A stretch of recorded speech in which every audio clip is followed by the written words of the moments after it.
Quand c'est canton, c'est nous que nous avons prié reçu. Amen. Alléluia. Amen. Frères et sœurs. Donc nous allons parcourir le livre de Jean, le chapitre 1, le chapitre 3 du verset 1 à 7. Et la Bible nous fait parler de la conversation entre Nicodème et Nicodème. Donc la Bible disait qu'après que Jésus aurait enseigné, donc il est arrivé que Nicodème est venu clandestinement voir Jésus pour comprendre encore d'autres choses. Donc parce que Jésus parlait de la nouvelle naissance. Maintenant, comme Nicodème qui était le docteur de la loi, et comme il n'arrivait pas à comprendre exactement ce que Jésus veut dire, pour lui c'est comme si c'est encore une nouvelle doctrine. Donc c'est comme quelque chose qu'il ne comprenait pas. Alors que c'est le docteur de la loi. Donc, alors que c'est un théologien. Alors que c'est quelqu'un qui a construit des écoles théologiques. Et il est en train de former des disciples pour son école. Ou bien il a même érigé certains pour pouvoir continuer, ou bien qui se sont déjà lancés dans le ministère. Et maintenant, lui qui étant le plus grand, ou bien le grand enseignant, voilà, il cherche maintenant à comprendre ce qu'est la nouvelle naissance. Maintenant, on se pose la question. Donc, Nicodème qui est le docteur de la loi, alors que la nouvelle naissance, c'est la base de la vie chrétienne. Maintenant, qu'est-ce qu'il a donné comme fondation à ses disciples? Maintenant,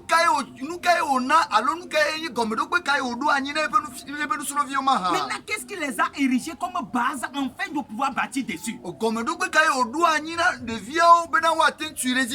que 1 Corinthiens, le chapitre 3, le verset 10 nous dit ceci. Donc ici, Paul est en train de dire aux Corinthiens,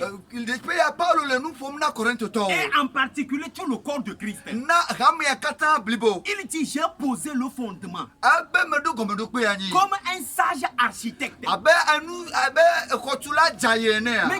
que chacun prend, ou bien chacun bâtit dessus, et que chacun prenne garde de la manière dont il bâtit dessus. Donc si la fondation n'était pas une chose scripturaire, donc si la fondation n'était pas quelque chose d'important, donc si la fondation n'était pas quelque chose de cher, pourquoi Paul aurait dit qu'il a posé le fondement comme un sage architecte? Donc il devait dire que j'ai posé le fondement comme un faux architecte. Donc, et que la fondation, que chacun doit bâtir la fondation comme il veut. Mais il ne l'a pas dit ainsi.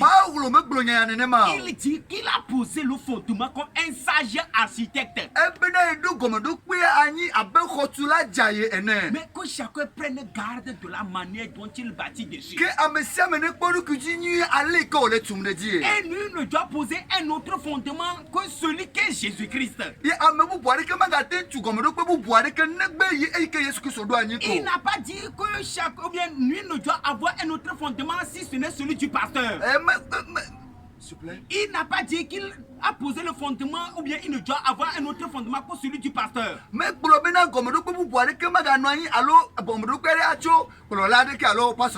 n'a pas dit que cela soit un fondement de l'église. Mais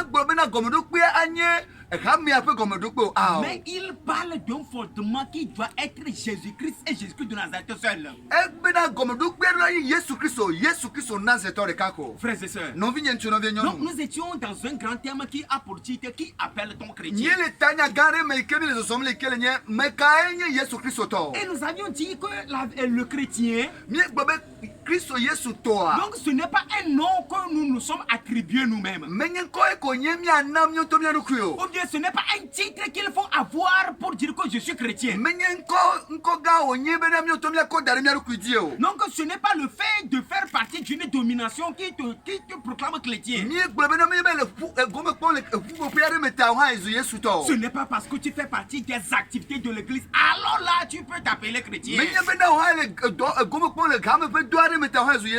Ce n'est pas parce que tu es là ou bien c'est toi qui es l'interprète du pasteur, alors là on doit t'appeler chrétien. Donc c'est moi qui finance l'église, alors là j'ai le titre de la chrétienté. Donc d'ailleurs même c'est sur mon terrain que l'église a été bâtie, alors là je suis chrétien. C'est moi qui ai donné l'argent pour toute la construction comme Corneille, alors là je suis chrétien.